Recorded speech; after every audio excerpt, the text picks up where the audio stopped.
Welcome and good evening to Family Focus's first 2023 to 2024 school year Family Focus virtual learning sessions. At this time, you will be muted. However, please use the chat box below to ask any questions or share concerns. This session will be recorded and you may view at your convenience on the MCPS YouTube channel. Today's topic is Jumpstart Your Child's Success. Support your child in overcoming challenges and learn the advantages of using Family Access Skyward.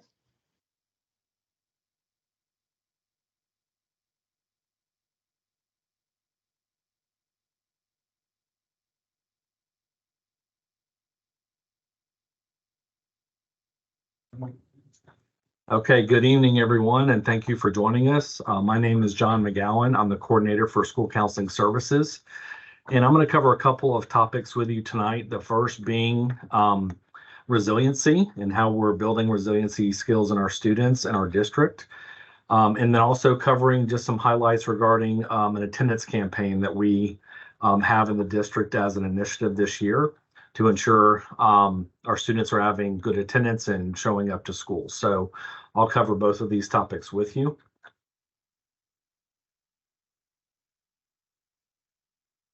So the first, what is resiliency? So resiliency is the ability to withstand adversity and bounce back. So really the ability for our students to overcome obstacles. And this has become in the last 6 or 7 months a focus of the Department of Education in all public school districts in the state. And the goal is that not only are we educating students in the academic subjects, but as our students leave and they go on to their next position in their life, whether that's employment or enrollment in a school or whatever the case is after they get their high school diploma. We want to make sure that they not only have the academic abilities, but the other abilities as well to make them a whole person and to be successful in whatever they do. So the resiliency skills that we'll cover are new to us, but only in the sense of with it being resiliency. And you'll see as we go through these are basic life skills, right, that we want all of our students to have as they go through our school system and as they go to their next stage in life. At the bottom, you'll see a website that you could access more information. So this is the Florida Department of Education's website that houses both resiliency and mental health resources. So what you see is the Florida Department of Education Resiliency Framework. And I'll point out a couple of things of importance. So the first, if you look at the graphic to the right at the bottom, it talks about resiliency education, civic and character education, and life skills education. And through state statute and state board rule, in public schools, we now are required to teach resiliency standards. And you see those 4 standards to the left. Those are character, personal responsibility, mentorship and citizenship, critical thinking, and problem solving. And so we teach those skills to our students in a variety of ways, which I'll go over. But we are now required, just like academic standards. So just like our teachers in the classroom are teaching science or English or math or whatever the academic standards are, we now have resiliency standards that we teach to our students as well. And you'll also notice for our secondary students, our 6th through 12th grade students, it's actually in statute that 5 hours of instruction per year is geared towards this instruction. And again, I'll explain in a minute how we do that in our district. The other thing that I'll point out, if you'll see school staff training in that diagram to the right, that is where we train our staff in youth mental health first aid. So just like physical first aid, where we might learn how to do CPR and physical life-saving techniques, all of our teachers, in fact, all of our staff in the entire district are required to complete youth mental health awareness training. And that is for the mental health version of that training. So our teachers and staff know warning signs and symptoms and red flags amongst our students so that we know what to look for in regards to possible mental health concerns and what the next steps are to get help for those students. So you'll also notice that the mental health assistance allocation tool is here. And what that does is that's our mental health plan. So that's how, when we go beyond resiliency, when we talk about resiliency, we're really talking about tier 1, which means we teach those skills to all of our students. But we understand that there'll be students that have a higher need than just resiliency skills, right? Teaching those basic life skills. And so we have our mental health plan in place that can support those students who demonstrate a need beyond that. So what does the instruction of these resiliency skills look like? And in our school district, we teach 10 resiliency skills to support the instruction of those 4 resiliency standards. And we've done that where we've themed them out throughout the year. So each month of the school year, we're teaching a different resiliency skill. And that helps us just go beyond the lesson in which that skill is taught and more to embed it throughout the school culture and in everything we do. So you may see some of these words and some of this terminology in newsletters that come home, in Skylert messages that come home to you, and in school marquees at the school itself. So we're trying to embed these skills in all aspects of the school campus. And when we think about a couple of the skills that we've already taught our students this year, August, we talked about empathy. In September, we're focusing on perseverance. And those are skills, again, these are basic life skills that we would want all of our students to have. And these are easy to teach in many different areas of campus, right? Whether it's the cafeteria or the hallway or the classroom or football practice after school. Perseverance and many of these other resiliency skills are skills that we can teach in many different settings. And so the goal is that our students develop these so that when they come up across a problem or an obstacle, that they have the skills they need to be able to overcome that. How we teach these skills in a structured format, we do so through 2 different curriculums. One, for elementary students, we utilize Caring School Community. That is a resiliency program where the lessons are aligned for the resiliency skills that we're teaching each month. So there are lessons that the teachers can provide to the students. And it also consists of what's called a morning meetup and a closing circle for our kindergarten through 5th grade students. So those happen every day in our elementary classrooms. And it's simply a way for the teacher to begin the day and end the day in a positive mindset to get our students in the right frame of mind and organize the day. And also as an opportunity to teach those skills and reinforce those skills during that time. For our secondary students, for middle and high school, we utilize a program called Habitudes. And Habitudes is a program that utilizes images to teach lessons through stories or experiences. And it uses the same research that social media uses. So the same algorithms that social media platforms utilize to gain the attention of individuals is utilized here. So we utilize images to capture a student's attention and to use as something that they can remember the lesson by. So just like, for example, our secondary students, they're more likely to pay attention to and remember a lesson that they can associate an image with more than just reading words. And so each of these lessons, there's 1 lesson per month that is aligned to the resiliency skill that we're focusing on. So for this month, our Habitudes lessons focused around perseverance. And we have 1 lesson for each of our 6th through 12th grade classes or grade levels. And that Habitude lesson, again, teaches, that skill and reinforces it through that image-based lesson. So I'll go over what that will look like. So this is an example of one of the lessons that we teach through Habitudes. And this is an actual lesson that was provided to both middle and high school students this month as we teach perseverance. And it's called the Half-Hearted Mountain Climber. So each lesson begins with a summary, as you see on the right. And I'll just read it real quick. Mountain climbers are only successful if they are committed to their mission.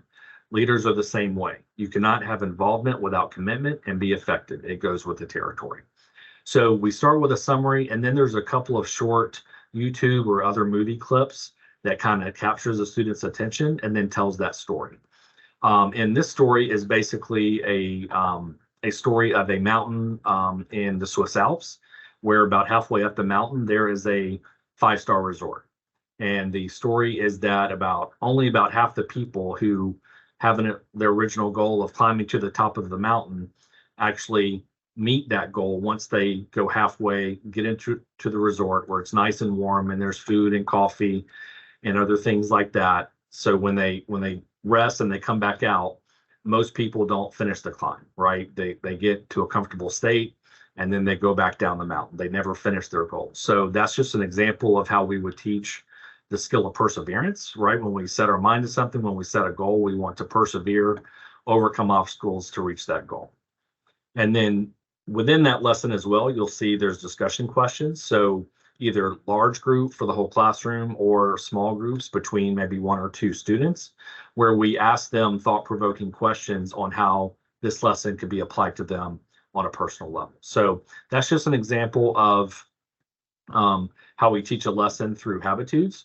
But what I really want to point out, whether it's Caring School Community or Habitudes, that's how we teach the formal lessons each month.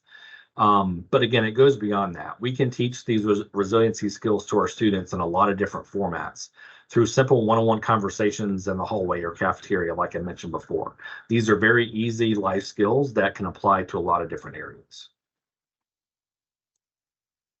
And as I mentioned, this is just an example of how we provide supports to students in our district. So the resiliency skills would be considered in the green area, which is tier 1. So like I mentioned before, that's designed for all students. That's basic instruction. The yellow is tier 2. So if we identify groups of students who need further support, well, red is tier 3, where we go down to the individual student level. So if we identify students who need varying levels of support for whether it be mental health concerns or other issues going on, we have procedures and processes and plans in place to provide support for those students as well.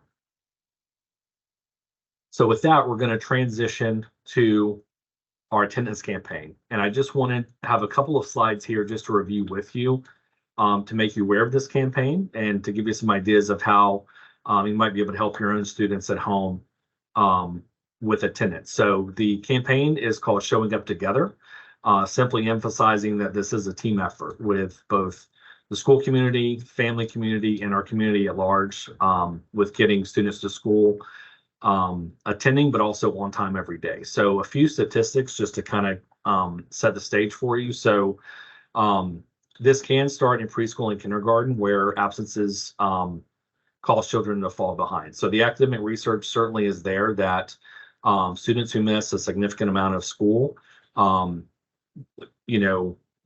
could not be promoted through certain grade levels or on their academic assessments.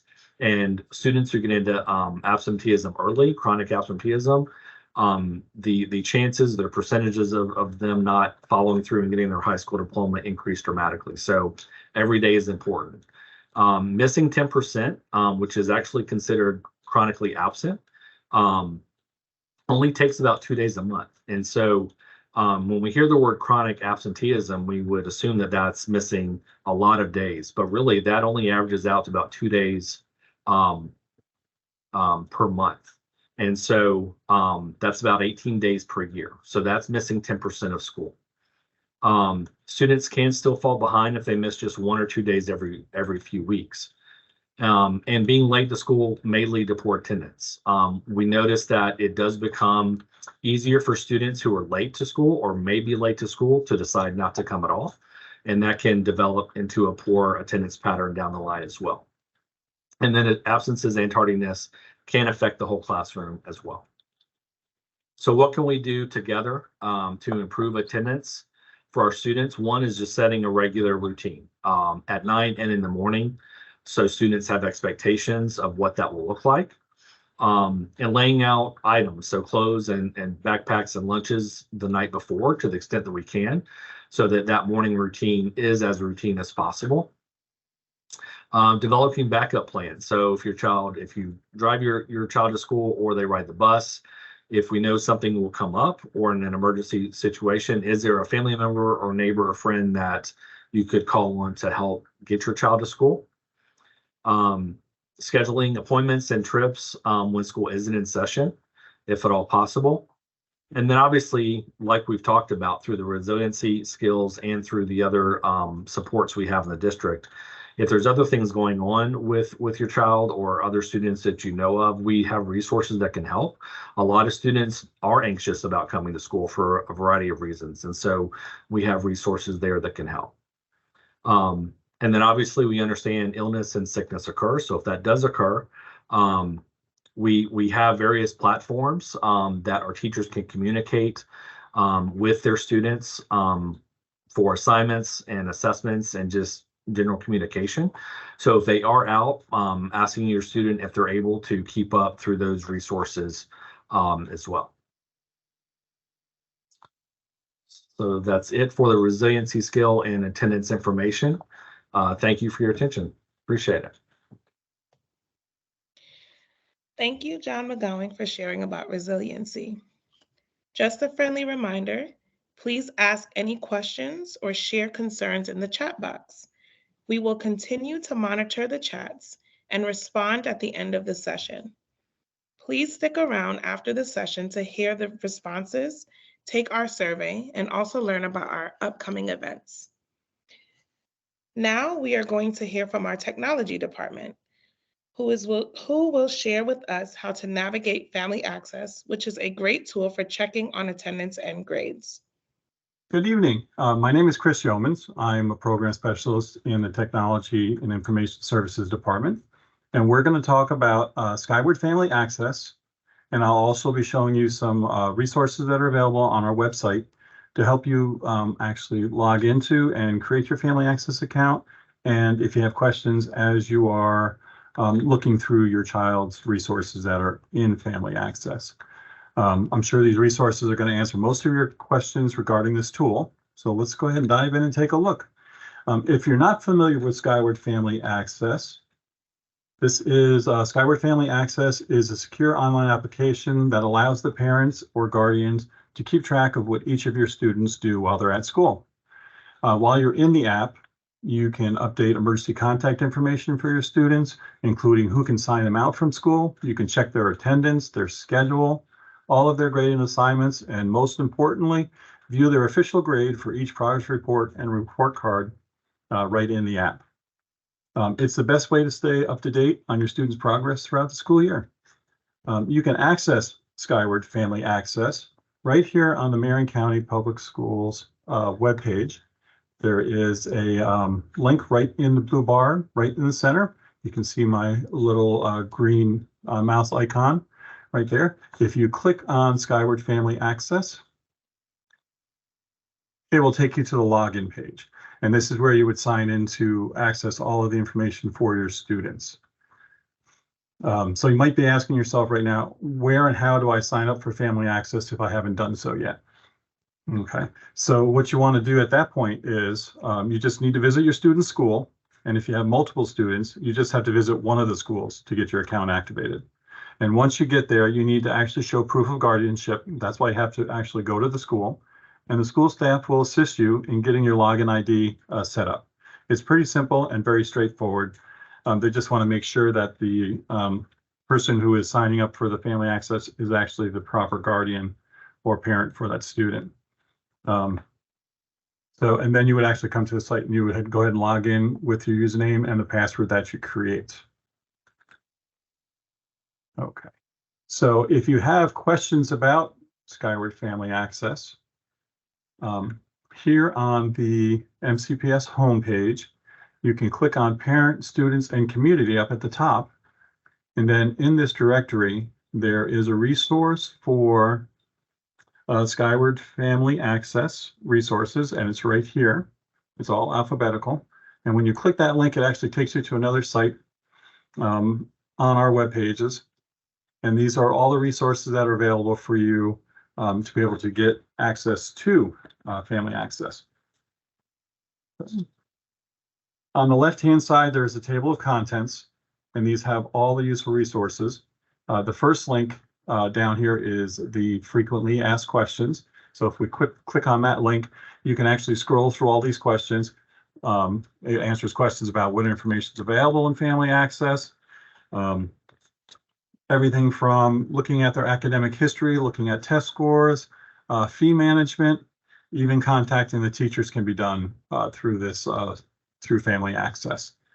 It tells you how to get Family Access, how do you change your emergency information, what to do if one of your children are not listed in your Family Access account, what you need to do in case your email changes and things like that, and where do you go to if you forget your login or password information.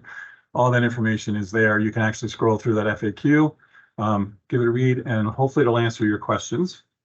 Okay. Also on this site, there is a quick start guide for Family Access. This is one of the best resources to get started.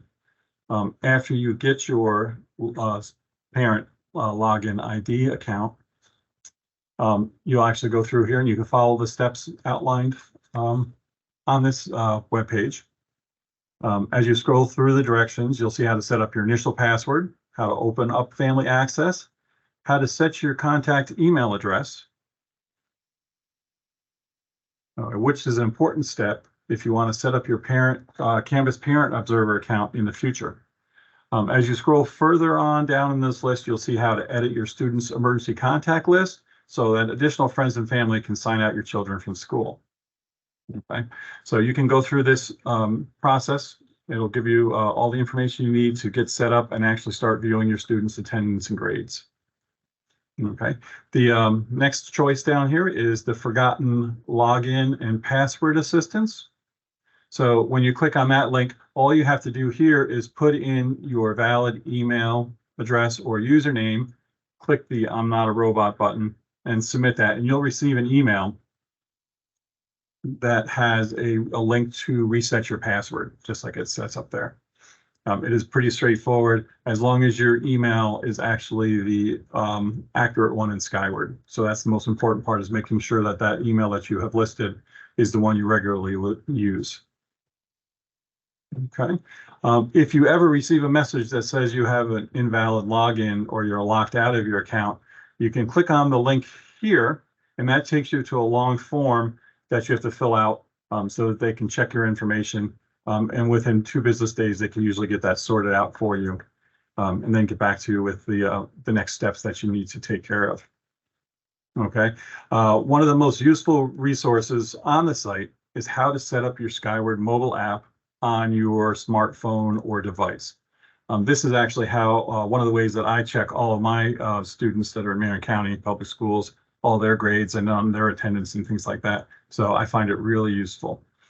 When you scroll through these directions, you'll notice that when you do download the Skyward mobile app, it is a little bit different. It got a little bit of a facelift, but all the directions are still the same.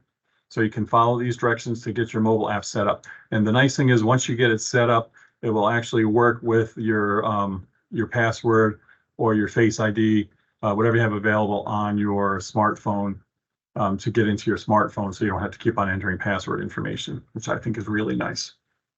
The last but not least, the information down at the bottom, making sense of the grade book. Sometimes when you look at the grade book on the website in Skyward Family Access, it can be a little confusing or the grades don't show up.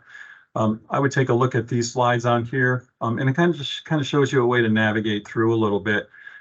Sometimes you won't find the grade book. It's because you have to actually choose the correct student from a drop-down list at the very top, because it starts off with the all students view, but to see the grades for your individual students, you actually have to select their name from the list to be able to pull that up. Okay, and then when you get into the grade book itself, there's a few options to show it by quarterly or showing all of the assignments for the entire semester. So you can go through that and you can see the grades. And anything that is has a hyperlink that's usually blue, you can click on that and get more in depth. For like example, for social studies, for the student in this example on this page, you can click on the grades and actually see what assignments are part of that grade. You can see which ones are missing, and things like that. Also, as you go through, as you're looking at the assignments, you can see whether they're late, they're missing, what scores were involved. And then also you can actually change all your display options and things like that. So I would use this as a resource to get where you need to be as you're looking at your Skyward Family Access. And like I said, I use the mobile app a lot for the things that I do when I'm looking at my students' grades that are in the system. And just remember to be able to access, if your students are using Canvas as their learning management system, and a lot of the schools are starting to utilize that a little bit more and more, you have to have your Skyward Family Access set up to become an observer, what they call a parent observer in Canvas. So you need to have that valid email address set up in Skyward that automatically imports into Canvas, and then you create a password in Canvas, and then you can access all the resources that the teacher would have in that system as well. And that is a really good tool. But I would get comfortable using Skyward Family Access first, because that is considered the grade book of record before you start jumping into the Canvas Observer account that you can set up as well. And there are resources on our website for that as well. Those are just up here under Canvas resources. You can click that link and go there as well. So pretty much in a nutshell, that is everything about Skyward Family Access. If you have any questions, come and check out the website here under Parents and Community, and then click on Skyward Family Access Resources, go through the FAQ, and then look at the Quick Start Guide, and that will get you up and running and get you where you need to be. And that is it. I thank you for your time, and I'm going to hand this back off and see if we have any questions. Thank you, Chris Yeomans, and thank you to our mental health and wellness team. We have learned the importance of supporting our students through difficulties and challenges, and how important it is for students to be present in our school every day. Family Access helps us keep on top of our students' grades, attendance, and tardies.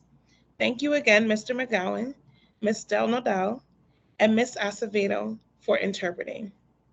On the next slide, you will find a survey link, and we will also email you the survey link. We love to get feedback about how we are doing and how best we can serve you. We have a few events coming up that we don't want you to miss out on. Everyone loves money. Join us for the next virtual learning session on how to teach money management to children of all ages, including our high school students who are wanting to get a job. Our next family-focused virtual learning sessions will be October 25th at 5:30 p.m., the same time every month, and we'd love to see you there. And we are super excited about our Fall Festival of Learning coming up on November 4th at Westport High School. It's a great combination of learning and carnival games. You can sign up for transportation and the event online. Check your emails and school sites for more information. At this time, we will be reviewing the chat box and start responding to the questions. If you missed any part of this presentation or you would like to watch it again, our videos can be accessed on the MCPS YouTube channel. It has been an absolute pleasure spending the time with you all. Thank you for your participating and fantastic questions. See you all next month. Remember, your feedback is our main focus, so do not be shy to share your thoughts, and have a great night.